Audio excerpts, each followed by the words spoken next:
अस्सलाम वालेकुम my dear students, उम्मीद है कि आप सब ठीक होंगे। आज बच्चों लेक्चर नंबर 24 है हमारा BCom 1 फाइनेंशियल अकाउंटिंग। और आज के लेक्चर के अंदर हम बच्चों एक्सरसाइज नंबर 25 करेंगे इंशाल्लाह।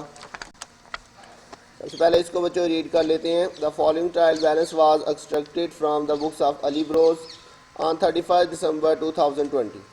You are required to prepare trading and profit and loss account and balance sheet. तो जी बच्चों, सबसे पहले आपने ओपनिंग स्टॉक लिखना है। तो ओपनिंग स्टॉक यहाँ पे देखते हैं, उसने हमें ये दिया हुआ बच्चों 1,20,000। ये आपके पास आ जाएगा जी ओपनिंग स्टॉक 1,20,000। उसके बाद बच्चों नेक्स्ट आपके पास आएंगी जी परचेजेस। तो परचेजेस उसने हमें ये दी हुई हैं सबसे ऊपर 2,70,000, और इसके साथ परचेज रिटर्न देखते हैं। अगर उसने दिया हुआ है तो वो आपने लेस कर देना, ये सेल रिटर्न। और उसके बाद बच्चों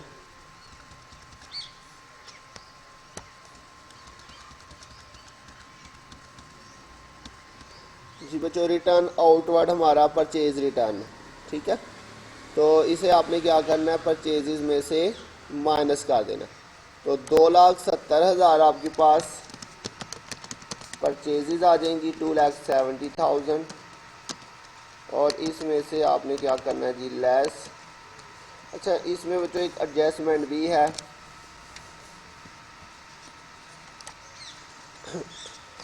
ये एडजस्टमेंट नंबर 4 है बच्चों।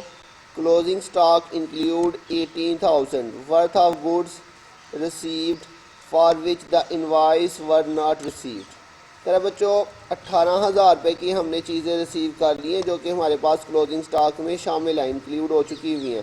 For which invoice were not receive, लेकिन उसके लिए हमें अभी तक जो है वो इनवॉइस बिल जो है वो रिसीव नहीं हुआ। तो बच्चों जब हम चीज़ें परचेज़ करते हैं तो उसके लिए हमें जो है वो इनवॉइस रिसीव होती है, और फिर उसके बाद हमने उसकी एंट्री रिकॉर्ड करनी होती है। चीज़ें चाहे आ चुकी हुई हैं, लेकिन अकाउंट्स डिपार्टमेंट के अंदर याद रखिएगा एंट्री तब ही होती है जब उसकी जो है वो इनवॉइस जो है वो रिसीव होती है, ठीक है। तो इसका मतलब चीज़ें तो आ चुकी हुई हैं। देखिए कह रहा है closing stock include 18,000 worth of goods received. देखिए बच्चों गुड्स रिसीव कर रहे हैं, इसका मतलब परचेजेज हो रही है। गुड्स रिसीव कब होंगी, जब परचेजेज होंगी ना बच्चों। तो यहाँ से पता चल रहा है कि हमने गुड्स परचेज़ की थी, गुड्स परचेज़ की थी और वो आके क्लोजिंग स्टॉक में शामिल हो चुकी हुई है, लेकिन अभी तक हमें उसका बिल रिसीव नहीं हुआ। इसका मतलब हमने अभी तक उसकी एंट्री जो है वो अपनी बुक्स में अकाउंट्स में रिकॉर्ड नहीं की हुई। तो बच्चों इसको हम कहते हैं अनरिकॉर्डेड परचेजेस। जैसे अनरिकॉर्डेड सेल की हमने एंट्री की थी ना बच्चों, तो वैसे ये हमारे पास एक नई एडजस्टमेंट है अनरिकॉर्डेड परचेजेस। आप इसको अपने पास जो मैंने आपको नोट सेंड किए थे एडजस्टमेंट वाले, उसमें आप इसको ऐड कर लीजिएगा अपने पास। इसकी बच्चों एडजस्टमेंट क्या होगी, इसकी मैं आपको एडजस्टमेंट लिखवाता हूँ। अनरिकॉर्डेड परचेजेस, इसको बच्चों आपने क्या करना है, एक दफ़ा तो आपने इसे परचेजेस में प्लस कर देना है,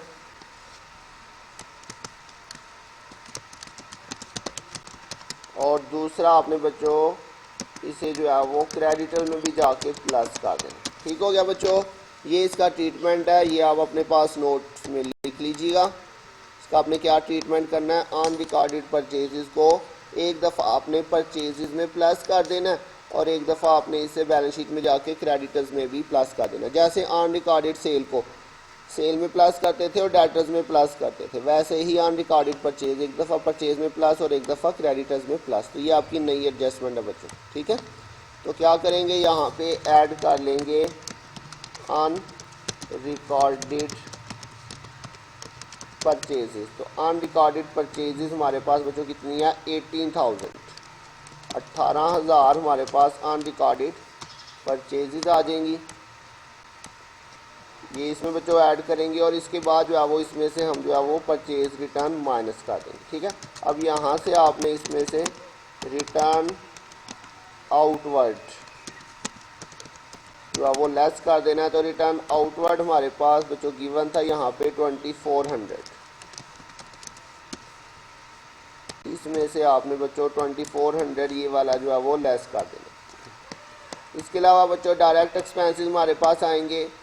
डायरेक्ट एक्सपेंसेस के अंदर उसने हमें यहाँ पे सबसे पहले दिया हुआ वेजेस 48,000 और इसकी बच्चों एडजस्टमेंट भी है यहाँ पे इसमें लिखा हुआ जी wages include a sum of ₹12,000 spent on furniture. अच्छा बच्चों हमने 12,000 रुपया जो है वो फर्नीचर के ऊपर स्पेंड किया। बच्चों इसे फर्नीचर में ऐड करना चाहिए था लेकिन उसने क्या किया, उसने गलती से वेजेस में ऐड कर दिया।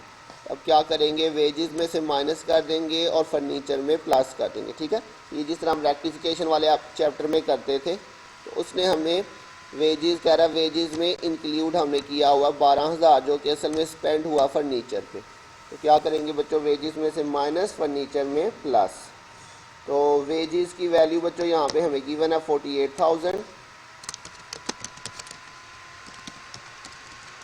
इसमें से क्या करेंगे, लेस रॉन्गली इंक्लूडेड।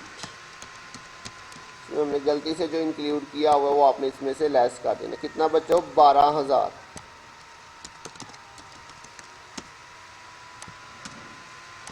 फर्नीचर में आपने बच्चों बैलेंस शीट में जाके प्लस कर देना। ठीक हो गया बच्चों।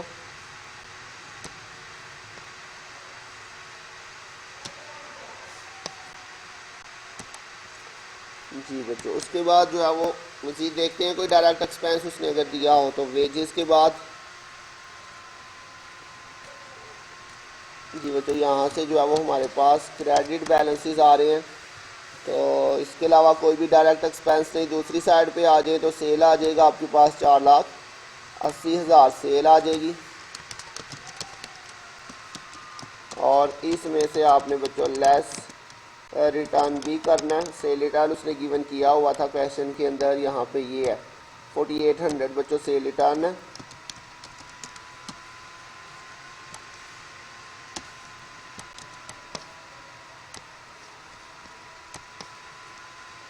इसके अलावा बच्चों यहाँ पे क्लोजिंग स्टॉक आएगा हमारे पास।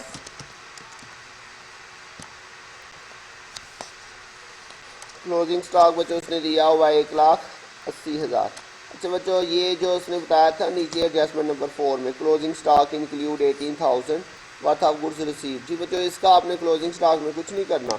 वो ऑलरेडी बता रहा है कि इतना जो है वो क्लोजिंग स्टॉक में इंक्लूड हो चुका हुआ है जो हमने परचेज़ किया था लेकिन रिकॉर्ड नहीं किया। तो इसका क्लोजिंग स्टॉक से कोई लिंक नहीं बच्चों। सिंपली आपने 1,80,000 जो है वो क्लोजिंग स्टॉक यहाँ पे लिखना। जी बच्चों, टोटल करते हैं अब दोनों साइड का।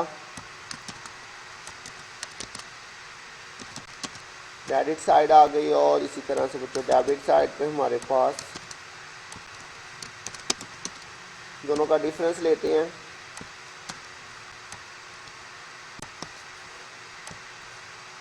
तो बच्चों क्रेडिट साइड जो है वो बड़ी आ रही है।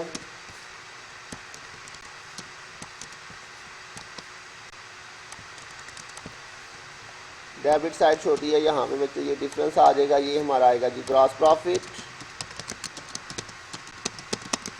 CD।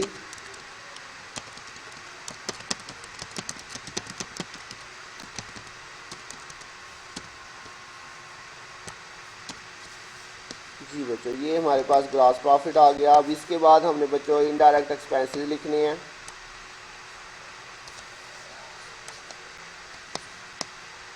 तो इनडायरेक्ट एक्सपेंसेस के अंदर हमारे पास यहाँ पे सबसे पहले आ रहा है बच्चों इंश्योरेंस। इंश्योरेंस की कोई एडजस्टमेंट नहीं बच्चों हमारे पास, सिंपली आ जाएगा 2400।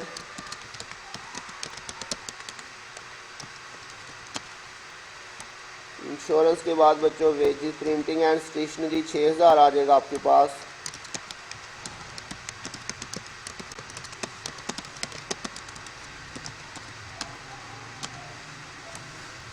इसके बाद depreciation on plant and machinery. जी बच्चों, मैंने बताया था आपको पीछे किसी लेक्चर में, डेप्रिसिएशन अगर डेबिट साइड पे आ जाए तो एक्सपेंस में लिखेंगे और अगर क्रेडिट साइड पे आ जाए तो फिर बैलेंस शीट में जाके माइनस करेंगे।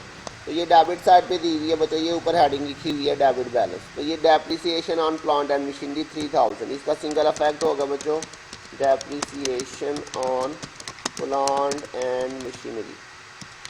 ठीक है, ट्रायल बैलेंस में आ जाए तो सिंगल इफेक्ट करेंगे और 3,000 बच्चों इसकी वैल्यू है। इसके बाद जो बच्चों ये मशीनरी जो है वो अलहदा से नहीं है, ये एक ही लाइन चल रही है depreciation on plant and machinery. Investment in share हमारा एसेट है बच्चों। जनरल एक्सपेंसेस यहाँ पे आ जाएगा हमारे पास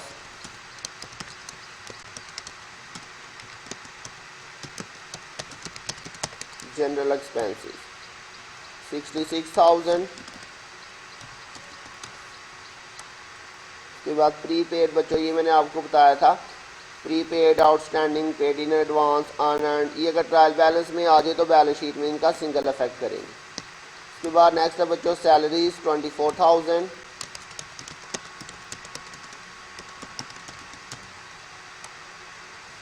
सैलरीज के बाद बच्चों बैड डेट्स, तो बैड डेट्स अभी बाद में लिखते हैं। और सॉरी बच्चों, यहाँ पे एक चीज़ जो है वो डिस्काउंट ऑन परचेजेस, ये आपका बच्चों परचेजेस में से जो है वो माइनस होगा। मैंने 3 चीज़ें आपको बताई थी परचेज में से हमने माइनस करनी होती है। कौन कौन सी? परचेज रिटर्न, परचेज डिस्काउंट और परचेजेस अलाउंस। तो ये डिस्काउंट ऑन परचेजेस, ये भी आपका परचेजेस में से माइनस होगा। यहाँ पे बच्चों इसको भी जो है वो रिटर्न के साथ जो है यहाँ पर माइनस कर देते हैं इसको।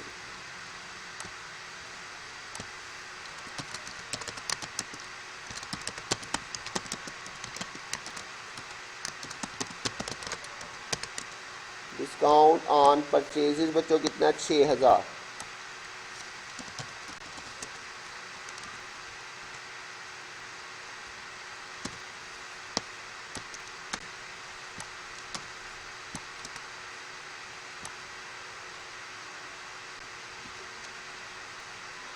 $2,88,000 माइनस 8,004 जी।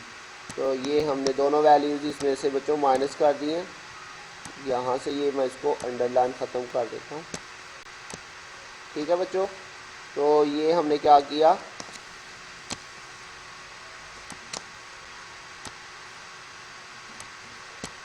ये बच्चों परचेजेज है हमारे पास, ये टोटल आ गई। और इसमें से हमने क्या किया, ये रिटर्न और डिस्काउंट ऑन परचेज, ये दोनों चीज़ें हमने यहाँ पे माइनस कर दी। तो इधर भी टोटल अपना ठीक कर लेते हैं। और ये हमारे पास डेबिट साइड पे आ रहा था 1,20,000, ये आ जाएगा हमारे पास। तो ये हमारे पास जो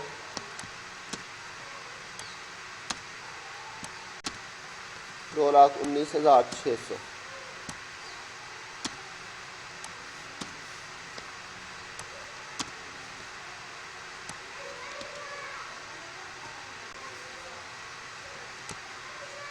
ठीक है बच्चों। ये आपने डिस्काउंट ऑन परचेज जो है वो यहाँ से परचेज में से माइनस करना। अच्छा जी, इसके अलावा डिविडेंड हमारी इनकम है बच्चों 1,800, आपके पास डिविडेंड आ जाएगा यहाँ पे।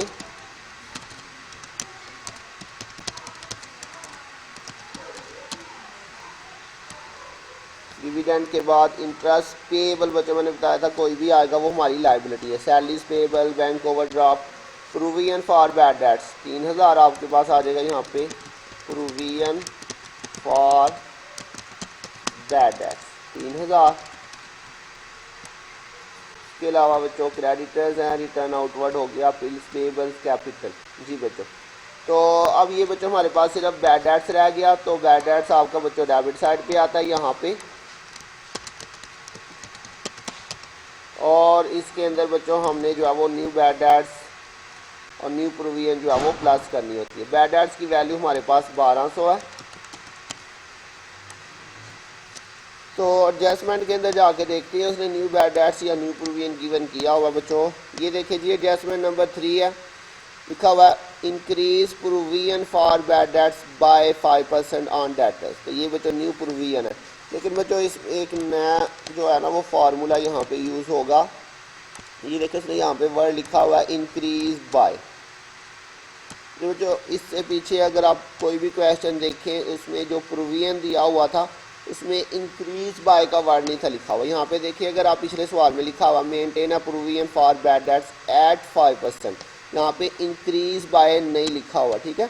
ऐसे पीछे आप किसी भी क्वेश्चन में आप देख लें तो उसने इंक्रीज बाय नहीं लिखा हुआ। ये इससे पिछला सवाल है, उसमें भी अगर आप देखिए ये लिखा हुआ है रेज बैड डेट्स प्रूवियन 2.5%, तो ये इंक्रीज बाय नहीं लिखा हुआ। लेकिन इस सवाल में अगर आप देखें तो यहाँ पे उसने लिखा हुआ है इंक्रीज बाय।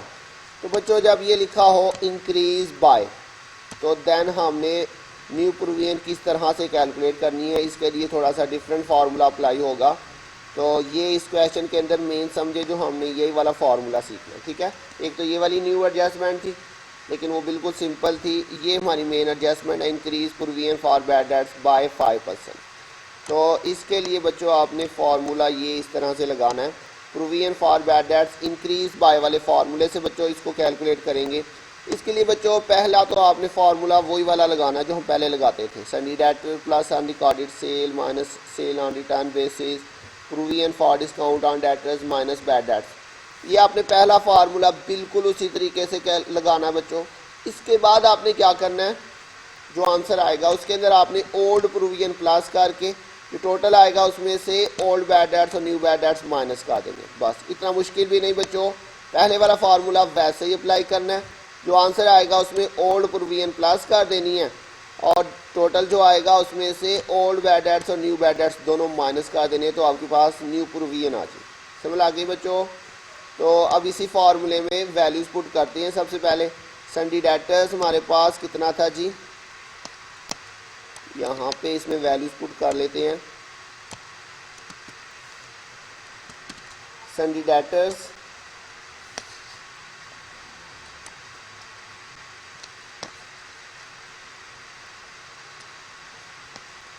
जी बच्चों, ये इसने दिया हुआ drawings purchase bill receivable debtor. जी बच्चों ये 72,000 हमारे पास डेटर की वैल्यू है।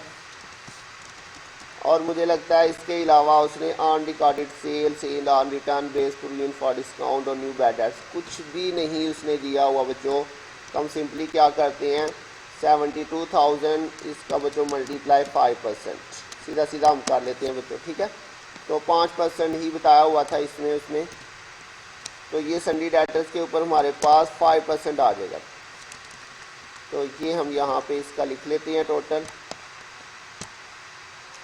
72,000 मल्टीप्लाई बाय 5/100, ये 3600 आपके पास जो है वो इसका आ रहा है 3600, ठीक हो गया। इसमें आपने ओल्ड प्रूवियन जो ट्रायल बैलेंस में गिवन है वो आपने प्लस कर लेना। ये बच्चों ओल्ड प्रूवियन हमारे पास जो क्रेडिट साइड पे दिया होता है 3000, ये इन दोनों का टोटल करेंगे तो ये कितना आ जाएगा बच्चों 6600, ये टोटल आएगा इसका। और अब इसमें से आपने क्या करना बच्चों, ओल्ड बैड डेट्स और न्यू बैड डेट्स दोनों माइनस कर देंगे। तो ओल्ड बैड डेट्स बच्चों ये उसने हमें गिवन किया हुआ 1200 और न्यू बैड डेट्स उसने दिया ही नहीं है तो वो कितना आ जाएगा 0, ठीक है।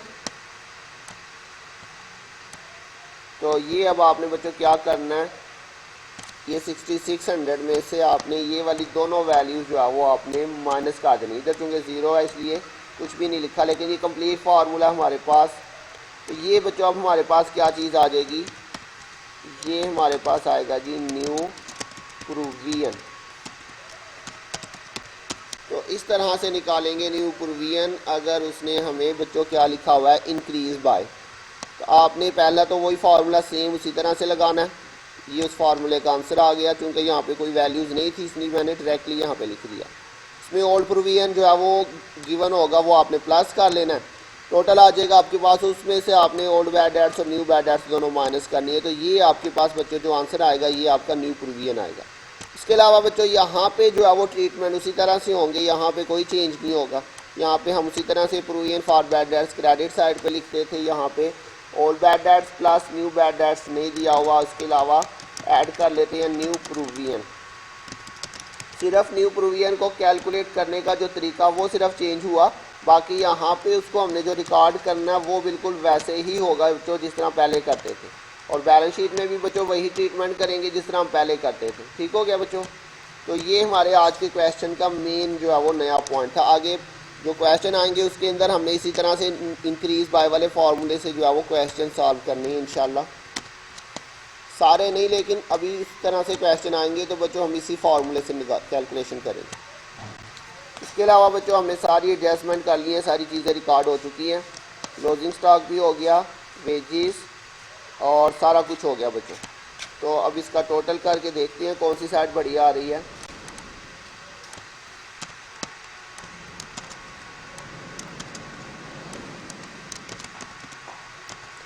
ये तो क्रेडिट साइड का टोटल आ गया हमारे पास।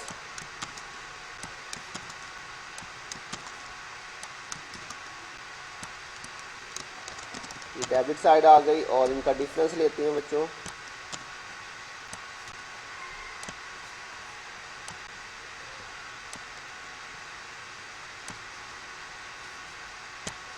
तो बच्चों क्रेडिट साइड जो है वो बढ़िया आ रही है, इसलिए दोनों साइड पे हम ये टोटल लिखेंगे क्रेडिट साइड वाला।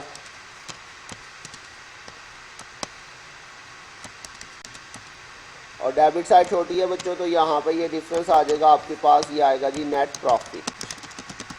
ठीक हो गया।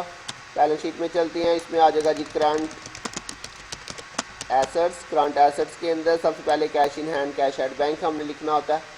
तो देखते हैं, सबसे पहले उसने कैश एट बैंक दिया हुआ है बच्चों, कैश इन हैंड उसने नहीं दिया हुआ जी। ठीक हो गया। सबसे पहले कैश एट बैंक का आ जाएगा जी 6000। उसके बाद बच्चों नेक्स्ट हमारे पास आ जाएगा जी डेटर्स। डेटर्स था हमारे पास 72,000। इसमें से आपने बच्चों लेस कर देना न्यू बैड डेट्स और न्यू प्रोविजन। तो न्यू बैड डेट्स तो नहीं दिए हुए उसने, न्यू प्रोविजन बच्चों आपने यही वाली माइनस करनी है 5400। ठीक है, तो ये 5400 यहाँ से लेस कर देंगे।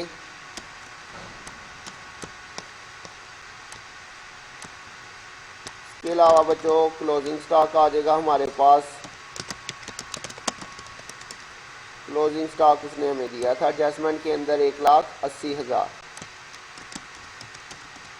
इसके अलावा बच्चों मज़ीद जो है वो कुछ और चीज़ें भी उसने हमें यहाँ पे दी हुई थी। करंट एसेट्स में बिल रिसीवेबल 36,000 है बच्चों।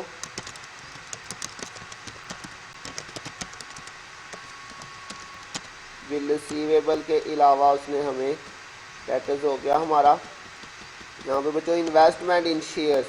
तो इन्वेस्टमेंट हमारा बच्चों करंट एसेट होता है अगर इसके साथ कुछ ना मेंशन हो। इन्वेस्टमेंट इन शेयर्स ये भी 36,000 है। अगर इसके ऊपर कुछ मेंशन होगा तो फिर वो जो है वो लॉन्ग टर्म इन्वेस्टमेंट होगी। ठीक है। इसके अलावा बच्चों प्रीपेड इंश्योरेंस हमारे पास करंट एसेट में आ जाएगा। इसका सिंगल अफेक्ट होगा बच्चों, अगर ट्रायल बैलेंस में आ जाए तो सिंगल अफेक्ट करेंगे। 600 इसकी वैल्यू है बच्चों जी। इसके अलावा बाकी बस, और इसमें एडजस्टमेंट में से तो बच्चों कुछ भी नहीं आना हमारे पास, कोई इसमें आउटस्टैंडिंग वगैरह नहीं दिया हुआ। क्लियर हो गया जी। उसके बाद फिक्स्ड एसेट्स आ जाएंगे आपके पास। फिक्स्ड एसेट्स के अंदर आपके पास सबसे पहले आ रहा है जी फर्नीचर 18,000 और इसकी बच्चों एडजस्टमेंट भी थी। तो ये बच्चों नीचे जो है वो हमने स्पेंड किया था फर्नीचर के ऊपर 12,000 रुपया फर्नीचर पे स्पेंड किया था, जो गलती से वेजेस में ऐड हो गया था। तो हमने इसमें वेजेस में से माइनस कर दिया और फर्नीचर में प्लस कर देंगे। ठीक है बच्चों। स्पेंड ऑन फर्नीचर 12,000, तो ये टोटल इसमें ऐड हो जाएगा।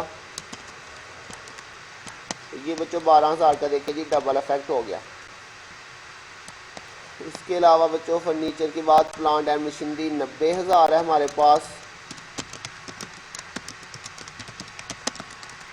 अच्छा बच्चों इस पर कोई डेप्रिसिएशन हमने माइनस नहीं करनी क्योंकि वो ट्रायल बैलेंस में गिवन थी। ये देखिए जी यहाँ पे अच्छी depreciation on plant and machinery, ये ट्रायल बैलेंस में थी इसलिए इसका सिंगल अफेक्ट किया जाएगा। तो इसको हम अब बैलेंस शीट में जाके माइनस नहीं करेंगे। ठीक हो गया बच्चों। बस ये दो ही हमारे पास फिक्स्ड एसेट थे। दूसरी साइड पे आ जाए आपके पास करंट लाइबिलिटीज़ आ जाएंगी। करंट लाइबिलिटीज़ के अंदर आपके पास बच्चों सबसे पहले क्या आ रहा है जी क्रेडिटर्स, और क्रेडिटर्स के अंदर बच्चों अनरिकॉर्डेड परचेजेज आपने प्लस भी करनी है।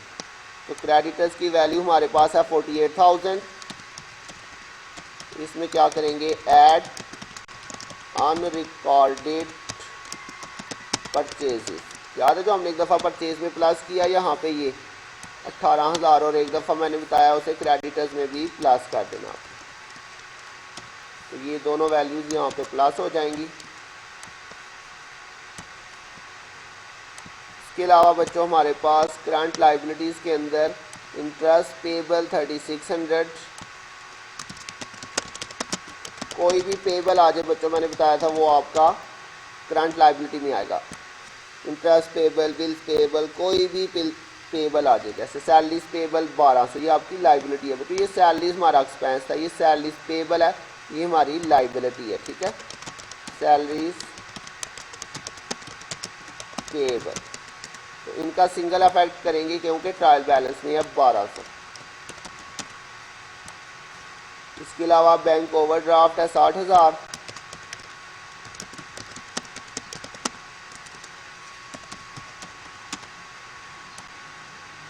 और उसके बाद बच्चों क्रेडिटर्स हो गया। बिल्स पेबल, बिल्स पेबल है 30,000 बच्चों।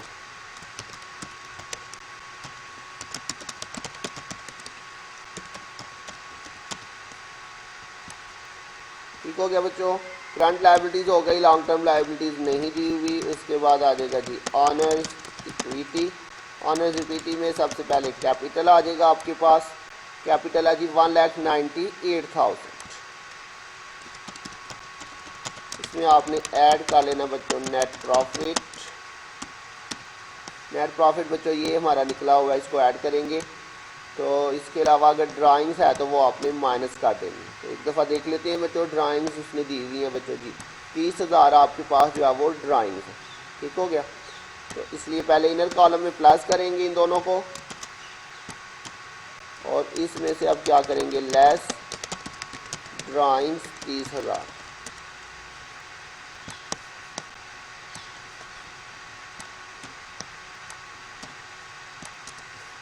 तो ये हमारे पास बच्चों सारी चीज़ें आ गई हैं। इसका टोटल देख लेते हैं।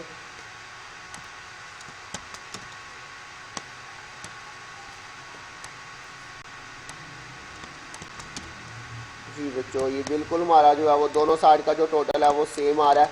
इसका मतलब कि हमारा क्वेश्चन जो है वो पीछे से बिल्कुल ठीक हो गया। तो उम्मीद है बच्चों आपको समझ आ गई होगी। अगर किसी पॉइंट की नहीं समझ आए तो बच्चों आप पूछ सकते हैं। अपना होमवर्क बच्चों करके जो है वो अपने पास मेंटेन रखिएगा। इंशाल्लाह 19 को अगर कॉलेज ओपन होते हैं तो आपने अपना होमवर्क सारा साथ लेके आना है, ठीक है। तो डेली बेसिस पे होमवर्क करके मुझे उसकी पिक ज़रूर सेंड कीजिएगा। अपनी अटेंडेंस याद से मार्क कीजिएगा। अपना ध्यान रखिएगा। इंशाल्लाह बहुत जल्द मिलेंगे नेक्स्ट लेक्चर के साथ। तब तक के लिए अल्लाह हाफिज़।